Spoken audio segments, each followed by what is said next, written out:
तो वो ऊपर आ जाती है, उसको प्यास लगती है, वो समुद्र जल ग्रहण नहीं करती, वो समुद्र के ऊपरली सतह पर आ जाती है समुद्र के, और ऊपर से वर्षा जब हो रही होती है उस समय उसका मुंह खुल जाता है, जिस हो रही हो तो खुला हो तो उसमें वर्षा हो रही हो तो उसमें से वो बूंद ग्रहण करते, उसको स्वाति बूंद बोलते हैं, स्वाति।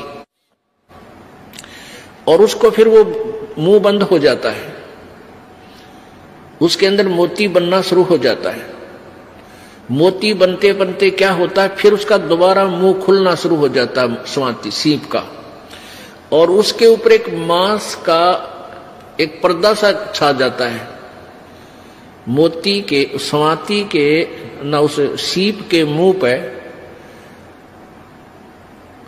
एक मांस का पर्दा सा, एक जैसे मकड़ी का जाड़ा देखा हुआ अपना सफेद सफेद सा कपड़े जैसा होता है, ऐसा एक मांस का ऊपर कवर सा लग जाता है और अंदर वो मोती बन जाता है।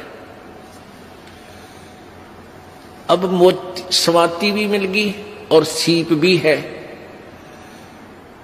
अब क्या बताते हैं कि जब वो मोती परिपक्व हो जाता है अंदर, तो उस सीप के अंदर से एक विशेष महक आनी शुरू होती है मांस की, पके हुए जैसे मांस की।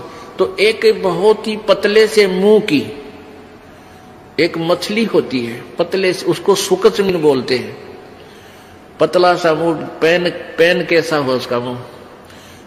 तो वो क्या करती है, मांस खाने के उद्देश्य से उस सीप के, उस मांस का कवर के ऊपर पर्दा सा होता है, उसको खाने के लिए उसमें टक्कर मारती है, उसको खाना चाहती है। वो लगते ही वो पर्दा सा फट जाता है और मोती उसमें से निकलकर समुद्र में गिर जाता है। अब क्या बताते हैं, कितना गहरा ज्ञान है इस दो अक्षर में, दो लाइनों में। सार वस्तु तो अंदर लीनी, सुख जमीन को दीक्षा देनी, सुख जमीन मिलता ना बाही, स्वाति सीप सब ऐड़ ही जाही। सुख जमीन की टक्कर लग गए है, जब मोती सो है गलधाए। अब क्या बताते हैं, मनुष्य जीवन भी आपके पास है और सतगुरु भी मिल गया अपने, आपको सही मंत्र भी मिल गया, और यदि सारनाम नहीं मिला तो भी आपका यो मंत्र भी, आपका जीवन भी, दोनों व्यर्थ, जो पहले दूसरे द्वितीय मंत्र तक। अब कहने का भाव ये है कि जैसे वह मोती सीप तो समझो शरीर है, और स्वाति समझो मंत्र आपको मिल गया सतनाम, और मोती बन गया। और सुख जमीन मिलता ना भाई, स्वाति सीप सब ऐड़ ही जाई।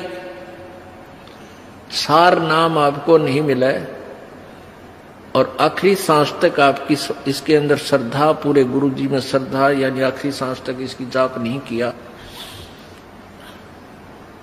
यहां एक उदाहरण दिया है कि यदि ये सार नाम आपको नहीं मिलता तो तुम्हारा ये सतनाम तक की कमाई भी और आपका ये जीवन भी व्यर्थ जाता।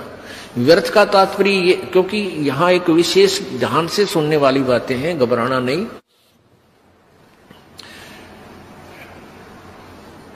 अब जैसे आपको सतनाम मिल गया और सारनाम मिला नहीं और आपकी मृत्यु होगी, पहली बात तो ये है कि परमात्मा उस प्राणी की मृत्यु नहीं होने देगा। कबीर भगवान के हाथ में पूरी कलम है। जमजो राजा से डरे मिटे कर्म के लेख, अदली अदल कबीर है, असल कबीर है ये कुल के सतगुरु एक। ये नहीं आपके जीवन नहीं जाने देंगे, पूरा काम करके और तब आपको यहां से फारिग करेंगे, ये इनकी समर्थता है। और जो बकवाद करते हैं, नाम भी ले रहे हैं, सही ठिकाना यानी सही श्रद्धा से नहीं है, वो जा भी सकते हैं, वो फिर परमात्मा उनको पकड़ नहीं करता।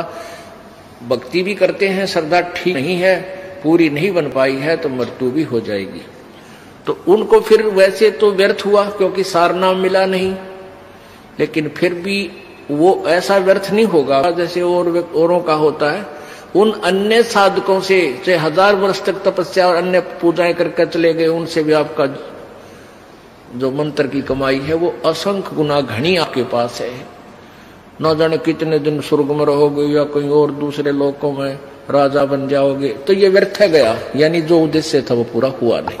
अब ये एक उदाहरण देना चाहते हैं आपको गहराई से समझाने के लिए। जिनको ये तीनों नाम प्राप्त है वो प्राणी के लिए ये चैप्टर आज चल रहा है। सुकच मीन मिलता ना भाई, स्वाति सीब सब ऐड़ ही जाई। सुकच मीन की टक्कर लागे, सुकच मीन मिलता ना भाई, स्वाति सीब सब ऐड़ ही जाई। सुकच मीन की टक्कर लागे, जब मोती सो है गल दागे। अब सुकच मीन ने उस सीप के उस मांस के टुकड़े को खाने की वजह से टक्कर मारी, वो खड़क दे ही मोती नीचे निकल गया। तब वो मोती निकाला गया गोताखोरों के द्वारा और फिर उस मोती की कीमत हुई, फिर वो सीने पर आकर सुशोभित हुआ। परमात्मा हमें बताना चाहते हैं कि पूरी साधना पूर्ण सम से प्राप्त करके ही आप परमात्मा के दरबार में सुशोभित हो पाओगे, अर्थात पूर्ण मोक्ष प्राप्त करोगे। फिर आगे क्या बताते हैं, पूरे गुरु के बिना ये काम नहीं बनता। सुकच मीन सतगुरु हो आए, जिन ये भेदी भेद बताया। कर्म कुसंगति खारा नीरा, मोती खंड होत नग हीरा।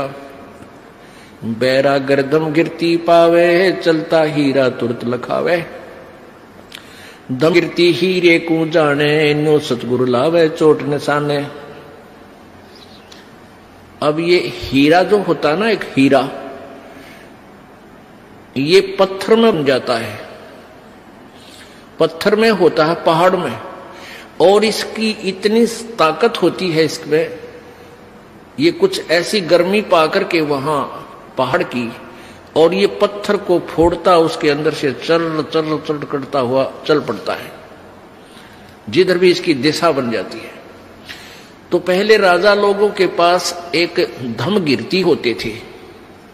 धमगिरती वो क्या होती, उनके अंदर एक ऐसी कॉमन सेंस होती है, ऐसी उनकी सुरती लगती थी, वो ध्यान यानी अपनी ऐसी सुरती को पत्थर से पहाड़ पर दचा देते थे कि वो हर उस पत्थर की उस हीरे की दिशा को बता देते थे कि ये इधर को चल रहा है।